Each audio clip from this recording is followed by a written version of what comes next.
اس وقت ہمارے ساتھ ڈاکٹر جمیل احمد خان صاحب موجود، فارمر ایمبیسڈر ہیں اور تجزیہ کار ہیں، ان سے بات کر لیتے ہیں۔ بہت شکریہ ڈاکٹر جمیل کہ آپ نے ارلی ان دا مارننگ ہمیں ایکسپریسو میں جوائن کیا۔ نو ڈاؤٹ یہ پاکستان کے لیے ایک بہت اہم دن ہے اور یہ جو اجلاس ہے پاکستان کے لیے ایک بہت امپورٹنٹ ہے، چونکہ پاکستان 14 سال بعد اس کی میزبانی کرنے جا رہا ہے۔ کس طرح سے دیکھتے ہیں پاکستان کے لیے اس اجلاس کا اہم ہونا؟ دیکھیں، ملٹی لیٹرل فورم پہ اس قسم کے اجلاس اور خاص طور پہ OIC کا اجلاس جو کہ اقوام متحدہ کے بعد سب سے بڑی ایک بلاک ہے، سب سے بڑا بلاک 57 ممالک کا ہے، اور اس کے بعد باقی ممالک آتے ہیں جنہوں نے اپنے بلاک بنائے ہوئے ہیں، جیسے کہ افریقن یونین ہو گیا یا EU ہو گیا یا گلف اسٹیٹ کے ہو گئے سارے۔ تو اس لحاظ سے اگر دیکھا جائے یا OIC ہو گیا تو یہ OIC جو ہے اس کی فوقیت اور اہمیت اس لیے بھی بڑھ جاتی ہے کہ OIC تمام مسلم کازز کی پیروی کے لیے اور اس کو آگے بڑھانے کے لیے اس کے پریمبل میں، چارٹر جو OIC کا ہے اس کے پریمبل میں دیا ہوا ہے، اور پریمبل میں اس میں پیلسٹین کا ذکر ہے، اس میں یہ ذکر ہے کہ جہاں جہاں مسلم کازز ہیں اس کازز کے لیے OIC کو کام کرنا ہے اور ان کی مدد کرنی ہے،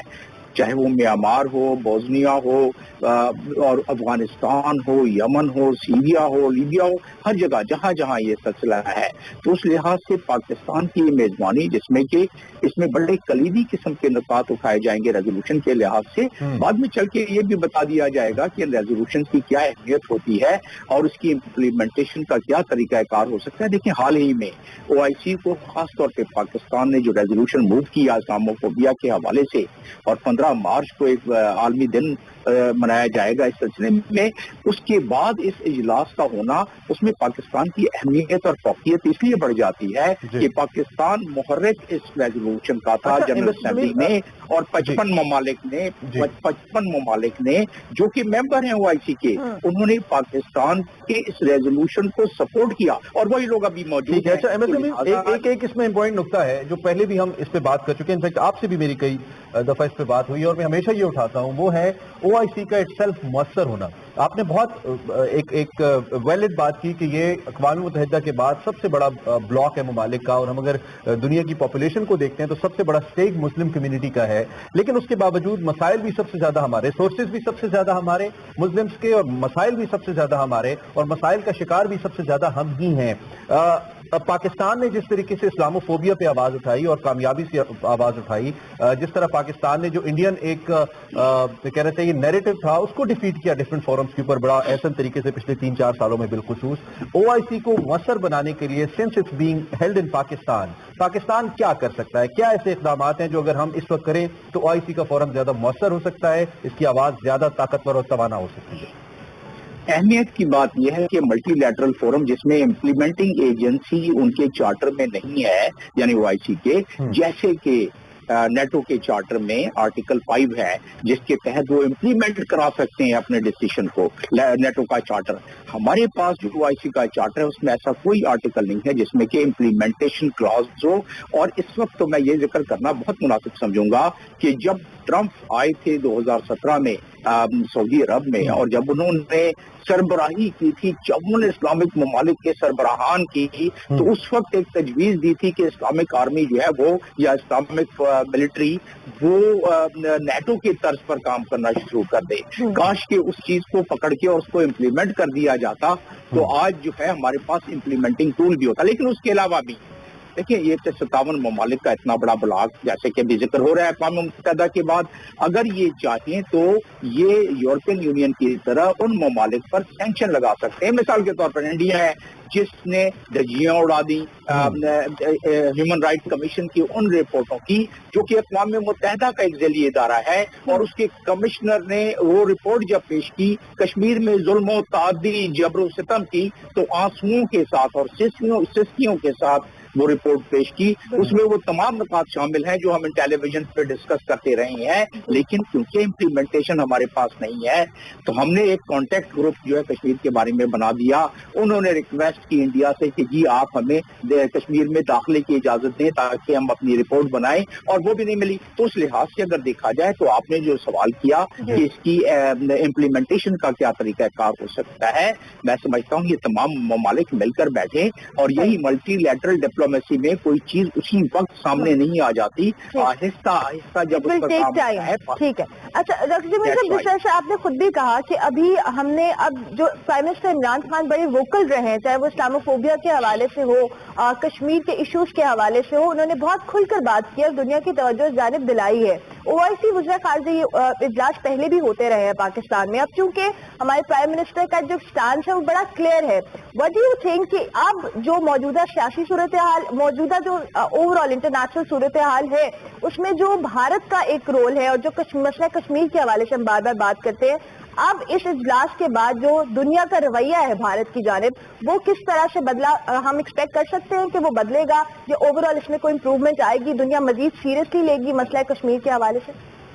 भारत किसी हद तक, बहुत मामूली हद तक तो अंडर प्रेशर अपने आप को समझेगा, और रेजोल्यूशन पे डिपेंड करता है कि रेजोल्यूशन के अल्फाज क्या होते हैं अभी जो हो रहा है हमारे पास। और हमने कोई पहली दफा तो भी किया नहीं, हमने मेजबानी ये काउंसिल ऑफ फॉरेन मिनिस्टर की जो कि आर्टिकल के 10 के तहत कॉल की जाती है, उसको हमने 70 में किया, 80 में किया, 93 में किया, 2007 में किया, अभी दिसंबर में हमने एक्स्ट्राऑर्डिनरी सेशन किया। तो हम इसको करते रहते हैं, लेकिन इस दफा इसकी अहमियत जैसे मैं बता रहा था कि ज्यादा है, लिहाजा उसी लिहाज से ज्यादा प्रेशर पड़ना चाहिए। इंडिया पर डिपेंड करता है कि अल्फाज का चुनाव क्या होता है रेजोल्यूशन पे, क्योंकि जिस अल्फाज के चुनाव के साथ रेजोल्यूशन जितना मुस्तहकम बनेगा, उसी लिहाज से मेंबर कंट्रीज पर एक मॉरल प्रेशर होगा कि उस पर अमल किया जाए। हम एक बात जानते हैं, और आपने खुद हैसियत सफीर पाकिस्तान को सर्व किया है दुनिया के मुख्तलिफ अहम ममालिक के अंदर, UAE खास तौर पे, उसके अंदर आपको बड़ा तजर्बा रहा है। हर मुल्क की अपनी इंडिपेंडेंट फॉरेन पॉलिसी है, हर मुल्क के जो ताल्लुकात है दूसरे मुल्क से, वो भी उसका एक अपना फैसला है, और उसके साथ साथ ये ताल्लुकात अब हम ये देखते हैं कि ये मुआशी मामलात के ऊपर ज्यादा बेस करते हैं कि कौन मुआशी तौर पर किस मुल्क को ज्यादा इमदाद दे सकता है, उसके साथ खड़ा हो सकता है। उसके बाद जब इस तरह के फोरम्स के अंदर हम देखते हैं तो हम कोई ऐसा लाएमल नहीं ला पाते जिससे हम अपने मसाइल खास तौर पर जो कंबाइन हमारे इशूज हैं उनको हल कर पाएं। तो क्या कुछ ऐसा भी हो सकता है कि हम मुआशी तौर पे कोई ऐसी कॉपरेशन शुरू करें जैसे यूरोपियन यूनियन की आपस में मौजूद है, कुछ ऐसा एक एजेंडा तय पाए जिसमें अगर कोई दो मुस्लिम ममालिक जिनके कोई इख्तलाफात भी मौजूद हैं एक दूसरे को सपोर्ट करें, और कम से कम उससे हमारी जो एक मुआशी ताकत है वो ज्यादा बेहतर हो इस्लामी ममालिक की? ऐसा कुछ हो सकता है इसमें? जी बिल्कुल, अगर इस पे ये कोशिश जिस तरह हम पाकिस्तान इसका एक बुनियादी इसका एक पैटर्न मेंबर है OIC का, और पाकिस्तान ने इसमें बड़ी अपनी मेहनत की है इस फोरम पर, तो उस लिहाज से अगर देखा जाए तो हमारे पास टूल्स मौजूद हैं OIC में। OIC के अपने चार्टर में है इस्लामिक चैम्बर ऑफ कॉमर्स, जो कि जिसका हेडक्वार्टर ही पाकिस्तान में है, और दूसरा ट्रेड के हवाले से मोरक्को में हेडक्वार्टर है। तो ट्रेड का भी जिक्र है OIC में, उस पर काम कम हुआ है, इसका मतलब ये नहीं है कि नहीं हो सकता है। ये तमाम ममालिक जिस तरह इस्लामोफोबिया पर एक हो गए, अगर ट्रेड के मामले में भी चंद चीजों को अगर उसको तय कर ले तो मुझे काफी उम्मीद है। हमें तो प्रॉब्लम ये है कि मुस्लिम उम्मा क्योंकि एक दूसरे से उलझे रहे हैं, और उसको जो असल बुनियादी उनके चार्टर में आर्टिकल 1 के सब आर्टिकल 8 में दिया हुआ है फलस्तीन के हवाले से, जो कि जब बनी थी, और पर ये बना कैसे OIC जब मस्जिद अक्सा पे हमला हुआ उसके बाद इसको बनाया गया, यही मकसद था। लेकिन वो मकसद बहुत सारे हल नहीं हो रहे हैं, इसलिए कि मुस्लिम ममालिक हैं वो अपने बहुत सारे मामलात में उलझे हुए हैं और एक दूसरे की गर्दन जनी भी करते रहे हैं। वो कहते हैं ना कि मैंने माना था कि चांद सितारे होंगे, एक परचम तले सारे के सारे होंगे, लेकिन जितने मारे हैं मुसलमानों ने सारी दुनिया ने मिलकर भी न मारे होंगे। तो हम तो इस तरह उलझे हुए हैं, क्योंकि हम इस तरह उलझे हुए हैं, लिहाजा ये मामलात जो है जिस मकसद के लिए जिस तरह चार्टर बनाया गया, इतना खूबसूरत चार्टर है, इतने मुस्तहकम उनमें अल्फाज हैं कि उस पर अमल करना जरूरी है। तो अभी क्या आप ये बताइए कि ये अमल तभी होता है भाई साहब जब ममालिक की मजबूरी होती है, जब ममालिक के मफादात होते हैं। मुझे याद है कि एक दौरे के अंदर वजीर आजम Imran Khan, Mahathir Mohamad Malaysia और तैयब उर्दगान टर्की से इकट्ठे बैठे थे। उन्होंने इस्लामोफोबिया पे बात की थी, उन्होंने मुस्लिम वर्ल्ड का नैरेटिव पहुंचाने के लिए एक बहुत अच्छे न्यूज या मीडिया प्लेटफॉर्म की बात की थी, एक दूसरे के करीब आने की बात की थी, लेकिन वो भी इमरान खान साहब की बहुत सारी बातों की तरह बात ही रह गई, ना तो कोई ऐसा इंटरनेशनल चैनल सामने आया, ना कोई ऐसा प्लेटफॉर्म सामने आया। अलबत्ता इस्लामोफोबिया पे पाकिस्तान को कामयाबी जरूर मिली। अब पाकिस्तान के पास और दीगर जो इंपॉर्टेंट ममालिक हैं इस OIC इजलास के अंदर या इत्तेहाद के अंदर क्या ऑप्शन हैं जी? ऐसा क्या करें वैसा साहब आपके तजर्बे की रोशनी में, खासतौर पर इस समिट के अंदर इमरान खान साहब ऐसा क्या करें जिससे OIC की आवाज मजीद मुअस्सर हो, दुनिया सुने? देखिए, इमरान खान ने अपना रोल अदा कर दिया चंद मामलात में, और वो रोल अदा किया उन्होंने पब्लिक डिप्लोमेसी की प्लेटफॉर्म से। दुनिया अक़वाम में मामलात को तय किए जाते हैं और आगे बढ़ाया जाता है, उसके 3 तरीक़ाकार हैं, और वो है एक पब्लिक डिप्लोमेसी जो इमरान खान ने बहुत अच्छे तरीके से किया, और होमोफोबिया का मामला उन्होंने यकीनन उठाया, इसकी पजीराई करनी चाहिए। लेकिन क्या उसको फॉलो अप ट्रेडिशनल डिप्लोमेसी के तहत किया गया या लीगल डिप्लोमेसी के तहत किया गया? जिस चीज को लीगल डिप्लोमेसी के साथ तहत किया गया वो हल हो गया, जैसे इस्लामोफोबिया। वो क्या है लीगल डिप्लोमेसी की? हमने रेजोल्यूशन मूव किया, उस रेजोल्यूशन से पहले हमने इस्लामिक ममालिक से बातचीत की कि आप हमारा साथ दें, और वो हो गया। अब वो एक लीगल मैटर और सही तरीके से तय हो गया। इसी तरीके से कश्मीर के मामले में हमें अपने लीगल डिप्लोमेसी और ट्रेडिशनल डिप्लोमेसी और पब्लिक डिप्लोमेसी को बिल्कुल, क्योंकि इन सारे मामलात में आप मुझसे बहुत बेहतर जानते हैं कि जो ऑन रिकॉर्ड या बज़ाहिर बातें होती हैं उससे बहुत अहम वो मुलाकातें होती हैं जो ऐसे इवेंट से पहले होती हैं, जो साइड लाइन्स की मुलाकातें होती हैं मुख्तलिफ रहनुमाओं की या लीडरशिप की। आपके ख्याल में पाकिस्तान ने क्या कोई ऐसा बिल्टअप कर लिया होगा अब तक कि जो अहम ममालिक इस कॉन्फ्रेंस के अंदर शरीक हैं उनसे कश्मीर के हक में या फ़लस्तीन के मामले पर, खास तौर पर कश्मीर एंड देन फ़लस्तीन, इस पर कोई ऐसी स्टेटमेंट आ जाए जिससे पाकिस्तान का जो नैरेटिव है अगेंस्ट इंडिया कश्मीर के हक में वो ज़्यादा मजबूत हो दुनिया के सामने? क्या ऐसा हमने कुछ कर लिया होगा या नहीं किया तो हमें करना चाहिए? कोई ऐसी स्टेटमेंट हमारे हक में आई यहाँ पे? मेरा अपना ख्याल है कि ऐसा हमने पस मंजर में कुछ किया है, और साथ में ये है कि जितना मरबूत तरीके से करना चाहिए वो नहीं किया है। अच्छा, उसका आपके सवाल का दूसरा हिस्सा उसमें यह है कि मैं ये समझता हूँ कि इस रेजोल्यूशन में आप देखेंगे कि कश्मीर का जिक्र आएगा, और किस हवाले से आएगा उसको लिंक किया जाएगा कि ह्यूमन राइट कमीशन ने क्या कहा और इंडिया ने अभी तक उस पर अमल नहीं किया। ह्यूमन राइट के हवाले से वो बिल्कुल आएगा, जो मुझे महसूस होता है, और जो जिस तरीके से पैटर्न डेवलप हो रहा है, तो इसमें मुझे कोई शक नहीं है जी। ठीक है, ठीक है साहब। इन दी एंड जिस तरीके से गवर्नमेंट ऑफ पाकिस्तान ने पिछले कुछ अरसे से फॉरेन ग्राउंड्स के ऊपर या सिफारती महाज के ऊपर अपने आप को कंडक्ट किया है, मैं उस पर आपकी सिफारत